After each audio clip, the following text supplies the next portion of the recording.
আমি আপনাদেরকে আল্লাহর উপরে ভরসা করে বলছি, যদি কেউ ইবাদতের স্বাদ পান না এই অভিযোগ করেন, আপনি টানা 10 দিন 20 দিন এই চোখ দিয়ে হারাম কোনো পর্নোর দিকে তাকাবেন না, কোনো মিউজিক কোনো গান শুনবেন না, মোবাইলেও না, মোবাইলের বাইরেও না, টেলিভিশনেও না, কোনো দিকেই না। রাস্তা চলবেন, নিজেকে নিয়ন্ত্রণ করবেন, নজর পড়ে গেছে সাথে সাথে নিজেকে শাসন করবেন, ভৎসনা করবেন, আল্লাহর কাছে মাপ চাইবেন, এরপরে আরো সাবধান হয়ে চলবেন। এভাবে 10-15 দিন যদি চোখের জেনা থেকে আপনাকে বাঁচাতে পারেন নিজেকে, ইনশাআল্লাহ আপনি ইবাদতের স্বাদ পাবেন। আপনি রুকু করলে সিজদা করলে আর উঠতে মনে চাবে না। ভাইরে, আজ আমাদের কাছে নামাজটা বোঝা হয়ে গেছে। আমরা নামাজটা পড়ি একটা বোঝা, পড়ে শেষ করতে পারলে বাঁচি। সাহাবায়ে কেরাম, এমনকি আমাদের প্রিয় নবী করিম সাল্লাল্লাহু আলাইহি সাল্লাম কিভাবে নামাজ পড়তেন জানেন? আম্মা জান আয়েশা বলেন, তিনি যখন রাতের জন্য নামাজ পড়তেন, লা তাসআল আন হুসনিহিন্না ওয়া তুলিহিন্না, নবীজির রাতের নামাজের কি সৌন্দর্য ছিল, আর বলো না। যখন তিনি দাঁড়িয়ে কিরাত পড়তে থাকতেন, এত লম্বা সময় পড়তেন, আমরা মনে করতাম হায়রে রুকুতে আর যাবেন না মনে হয়। রুকুতে যাওয়ার পর সুবহান রাব্বিল আযীম, আল্লাহর পবিত্রতা বর্ণনা করছেন, মালিকের সামনে নিবেদন করছেন তাসবিহ। এত বেশি ভালো লাগা কাজ করতো, নবীজি রুকু থেকে আর উঠতেন না। আমাদের আয়েশা বলেন, মনে হতো তিনি আর উঠবেন না, মাথা তুলবেন না। ভয় হতো যে হায়রে এত সময় ধরে তিনি রুকুতে আছেন, কষ্ট হয়ে যাচ্ছে, মাথাটা কেন তুলছেন না।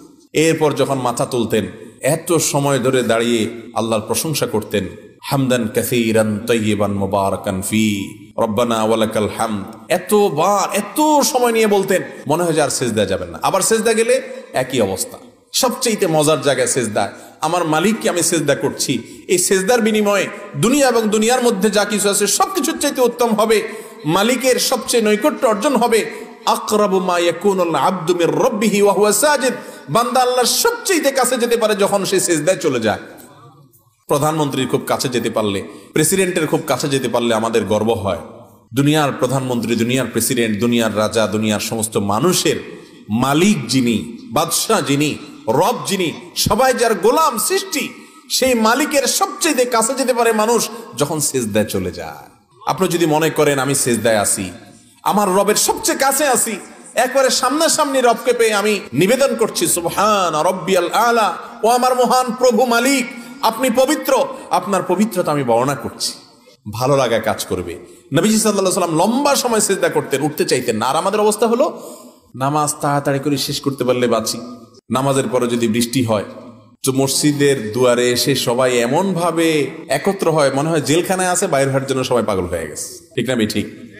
ভাইরা আমার, এই ইবাদতের স্বাদ নষ্ট হয় যে কাজগুলোর মাধ্যমে, তার মধ্যে অন্যতম একটা কাজ হলো চোখের গুনাহ, যেটা আজ ব্যাপক হয়ে গেছে।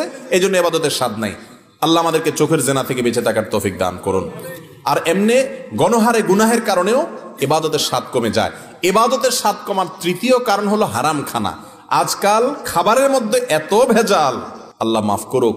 ইমাম সাহেব বেচারা যে বেতনটা পায়, ওয়াজ করে হুজুর যে হাদিয়া পায়, ওই হাদিয়াও দেখা গেল যে যেসব মানুষ দিছে টিছে, সুদখোর, ঘুষখোর, টিনচোর, গমচোর, ডাকাত, রাহাজানি করেন না, আইল ঠেলা মানুষ, 2 নম্বরে ইনকাম করা মানুষ, চাঁদাবাজ, মাস্তান, এক একজনের ইনকামে এক এক ভেজাল।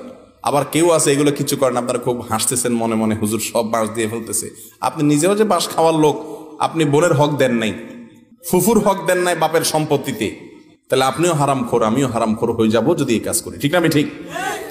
এই হারাম খাওয়ার কারণে ইবাদতে স্বাদ পাওয়া যায় না। 3টা জিনিস বললাম, চোখের জেনা থেকে বাঁচা, সকল গুনাহ থেকে বাঁচার চেষ্টাটা করতে থাকা, আর বিশেষভাবে আমি যা খাবো উপার্জন করব এটা যেন হারাম না হয়, এই দিকটা চেষ্টা করা। তাহলে 3 কাজ করতে হবে, চোখের জেনা থেকে বাঁচতে হবে, সকল গুনাহ থেকে বাঁচার বিশেষ চেষ্টা থাকতে হবে, আর হারাম খানা থেকে বাঁচার চেষ্টা করতে হবে। আল্লাহ আমাদের তৌফিক দান করুন।